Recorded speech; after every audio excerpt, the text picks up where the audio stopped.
Hey, I'm Lashana Guy, and this is Good News Only, the show where we celebrate the stories that uplift and inspire us all every weekday morning at 10:30 a.m. and then again at 1 p.m. We are recapping the Good News Only, the feel-good headlines and the local community wins that bring a little more light to your day. And I want to hear from you too. So if something good is happening in your world, a personal victory, a community success, a birthday, or just something that made you smile, email me at news25 at weg.com and let me know what your good news is. Also, don't forget to put Hey Shauna, that's SHAUNA, in that subject line so I know it's for me.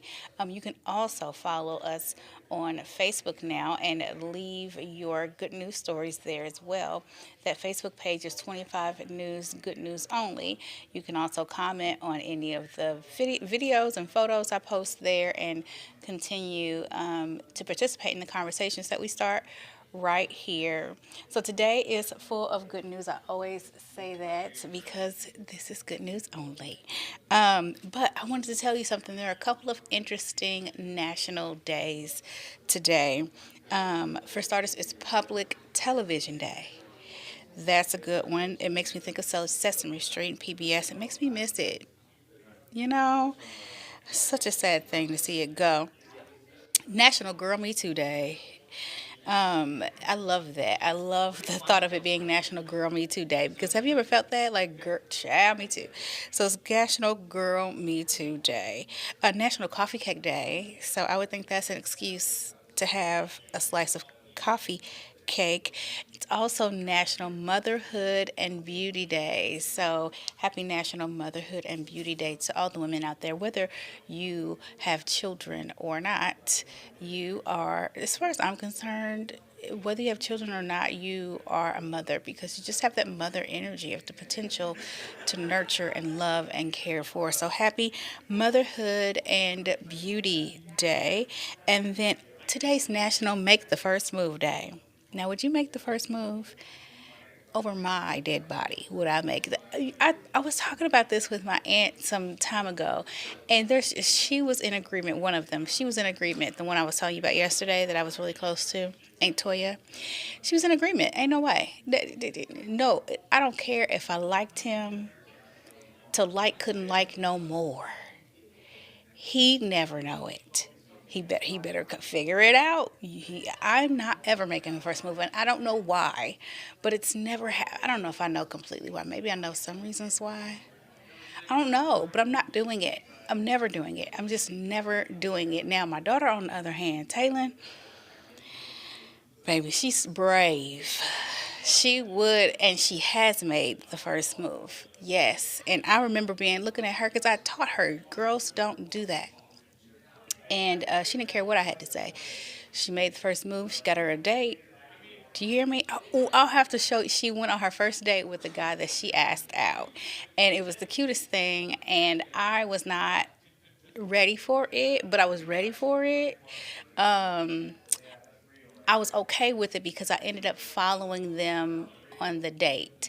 They didn't know that I had followed them to every place they went on that date, and I hid behind trees and everything. And I even went live on Facebook so my sister could follow her as well. That was really bad. And at the end of the day, I turned it into a film. A short film, and we actually won an award for that short film at a film festival. I have to bring it in and show it to you guys. It was really cute, but that was her real life first date experience. She made the first move and it became an award winning short film. So I have to bring that in sometime. But today is National Make the First Move Day. Would you make the first move? Let me know. Send me an email to news25 at weg.com and let me know if you would make the first move. If not, why not? And if you would, I want to know why you would do that.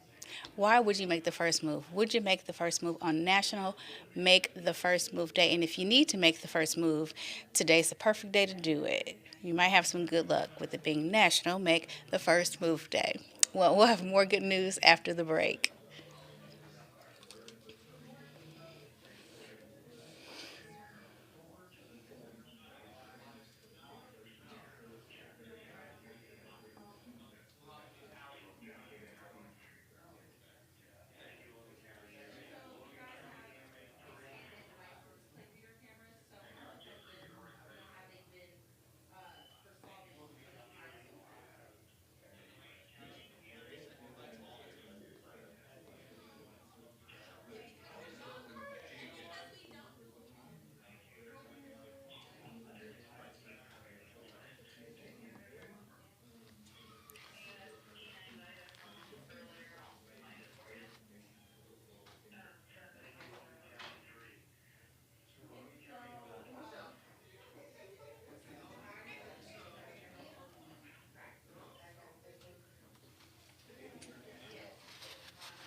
Welcome back to Good News Only. Also, I just wanted to make sure you knew that today is also National Beer Day.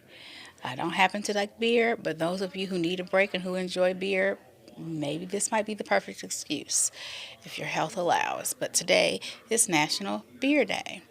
Speaking of beer, right? So, because our culture seems to really like some fermented beverages for celebrations, but I don't think they had fermented beverages at this particular celebration, but it did take place right here at home, and I want to tell you about it. I thought this was so cool.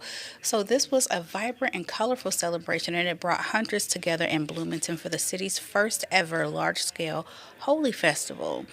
This is a tradition, or it's a traditional Indian holiday, and it's called Holi. It symbolizes the triumph of good over evil, and it was celebrated with music, dancing, food, and bursts of colorful powder. I wonder what the significance of that is, if there's any significance. Like it could just be one of those things. Have you ever been like to a foam party?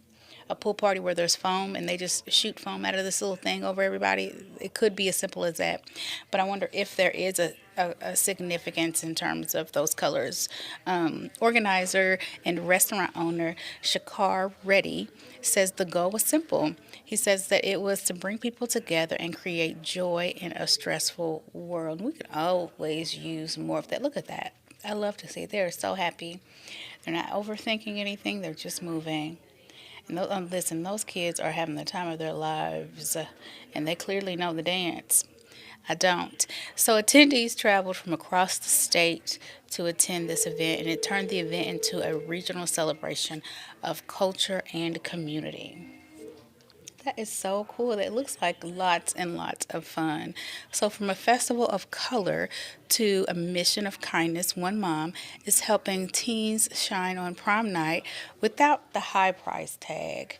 This is what I love to see happening in our communities as well. So, this mother has decided to donate prom dresses, and she is in North Kingston, Rhode Island, doing so. So, in North Kingston, Rachel Hazard, who you see or just saw on the screen, turned a simple idea into a full banquet style form giveaway. Boutique style form giveaway. With help from the community, she collected over 150 dresses. Many of them were brand new with the tag still on them. And she did this to help ease financial burdens for families. She said, I think I told you guys a couple weeks ago about an aunt of mine who had all girls or all boys, and so she was not going to have the girly prom experience with her boys. And so this is the similar situation with Miss Rachel here. And so she was excited to do this for families because, like she pointed out, you have your dress, which could easily be over a couple $100. And then you have your shoes, and and we're not even talking hair and makeup and tickets and all that, dinner even. Like the price just keeps going up when it comes to that big night for many, and so many families need just a little bit of support to get through that time. Local volunteer Mary Labresti is and her friends contributed free bouquets and boutonnieres for prom, adding a special touch to the experience. And so that woman said she did that because she started making them when her girls went to prom. And so she heard about what Rachel was doing and asked if she and her friends could join in and offer these bouquets and boutonnieres to these kids for free. And of course, Rachel said yes and welcomed it with open arms. So there is also a parent who you see here, a father. His name is Jason Richards, and he says that he initially was skeptical of this organization and giveaway, but he left the center feeling blown away by the care and the impact. He is very grateful for what they are doing for his daughter, because the girls could come in, girls and guys can come in and kind of shop, like it's a store, like it's a boutique, for their dresses, for whatever they need. And they also, like we mentioned, have flowers and shoes and the like. And so, and they get the princess treatment. They have a dressing room. They really kind of roll out the red carpet for the girls and the guys that come for prom. And so it just makes it a special experience. And parent Jason there was blown away by that, what that meant to his daughter. Nearly every student who attended found a dress that they loved, making it a day filled with confidence and joy. You want that. When you're going to prom, you want to feel confident about what you have on your body. You want to feel happy. So, congratulations and great job to them. And thank you. This is the lady who decided to do the boutonnieres and the bouquets. She started making those for her kids. And so she was so excited in this story. We ran it today in the 9 a.m. Look at her. She said it just makes you feel good to give. She said it just, literally, she said it just makes you feel good, makes her feel good to give. I love it. So, from generosity in Rhode Island to a radically different lifestyle in the Midstone or Midwest Stone. So, this man is redefining how we think about food. Look at this. This is very interesting. So, so this man he's in Milwaukee, and he's an environmental activist, and his name is Robin Greenfield. It's very busy back here. Y'all hear that door? I mean, they are just moving to and fro, fro and to. My word, I can hardly think. So his name is Robin Greenfield, and he is attempting to survive an entire year eating only what he finds in nature. Greenfield forages food like berries, greens, and even venison sourced from roadkill. Now, he doesn't use the word roadkill, he uses the phrase hit by a car. Now, it got killed on the road, is all I'm saying to our activist friend. That's what happened. And I thought you weren't supposed to eat like animals that got killed in a tragic way. I guess it's all tragic. They were killed. I don't know. If you know what I'm talking about, send me an email, news25week.com. I thought you weren't supposed to eat like animals that got like hit by cars and stuff.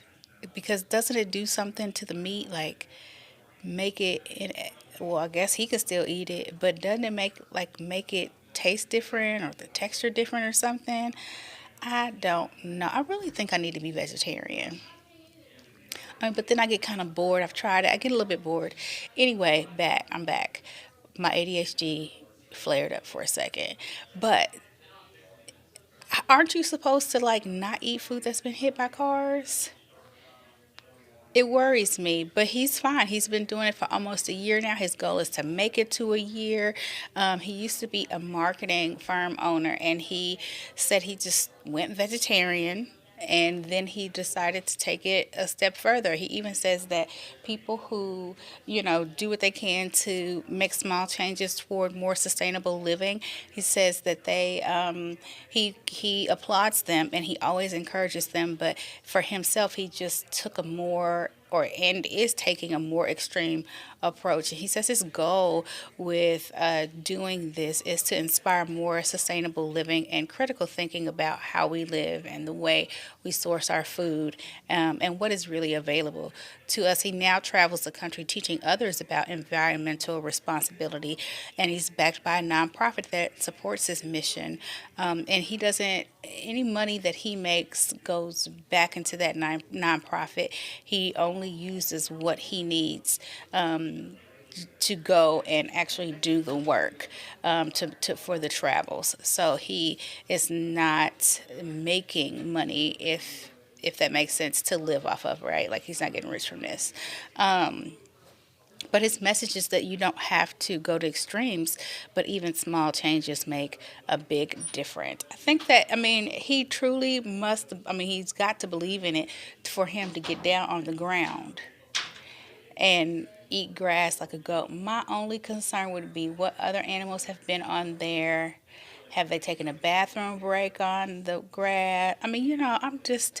there are a lot, are there bugs? There are just a lot of reasons that would give me a slight pause. You know what I'm saying? Like I just would kind of not be sure. But I think it's great that he's foraging. Did a little bit of that in my past as a child, eating berries and stuff. I grew up in the country. And me and my cousins used to go out. They would be outside all day in the woods, eating berries and stuff. The ones they told us were poisonous, they we tried it and it wasn't poisonous. I mean, yes, it made our tongue swell and itch a little bit, but if you drink some water, do a little scratch with your teeth, it would go away eventually. Made our whole lips would be swollen and itchy. We'd go in the house to get water, and they say, "Y'all been out there eating them berries?" And we say, Just lips just as purple and swollen. But it was a great time. So I get it. I do get it. And there are so many things that are look like weeds to us, to me, that are actually edible. So I get the desire to do this. I would just do the small changes. How about you? Send me an email, news25wek.com, and let me know, would you forage? Is this something you have done? And how far would you go? We'll have more good news only after the break.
Good news only. Yeah.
Welcome back to Good News Only. So, speaking of survival, there is a little cub, a little lion cub that is proving that there really is a such thing as a will to live.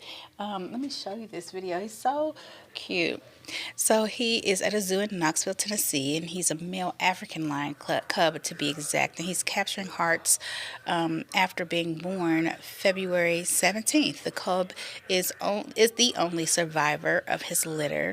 making his journey especially remarkable. Zookeeper stepped in early, providing supplemental bottle feedings to support his growth, and now he's thriving. The cub is gaining strength daily through his public debut. Though his public debut date has not yet been announced. He is doing well and getting stronger every day. I can't get over how much they really do look like little cats. Just with they like little cats and little teddy bears at the same time. It's so interesting, these little lions. Growing a growing cub to a long lost companion, an emotional reunion that was years in the making took place. And I talk about this all. I feel like we have a story like this at least twice a month. But again, I'm hoping somebody can tell me where these dogs go when they go away and stay gone for 5 years and they have the nerve to come gallivanting back home. So in Los Angeles, a neighborhood or neighborhood Echo Park is the city in Los Angeles. Or I'm sorry, is the neighborhood in Los Angeles. So Michelle Bluestone has been reunited with her dog Lola after being apart for 5 years. Lola, where you been? You know, where were you, Lola? Lola disappeared back in 2000 or in 2021 after escaping from Bluestone's yard, leaving her owner fearing the worst. So she had some place she was trying to get to when she escaped from that yard. And where you go? Where did you go, Lola? The breakthrough came when a shelter scanned Lola's microchip, reconnecting her with her family.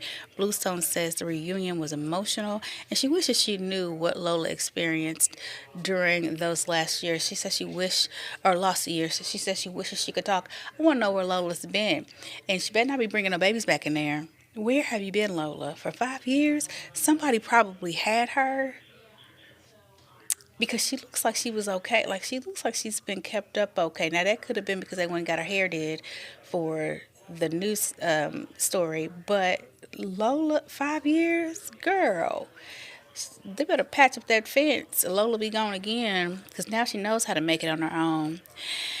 And so now, from a happy ending to a situation still unfolding, residents are keeping a close eye on an unexpected visitor. And we'll talk more about that when we come back from break.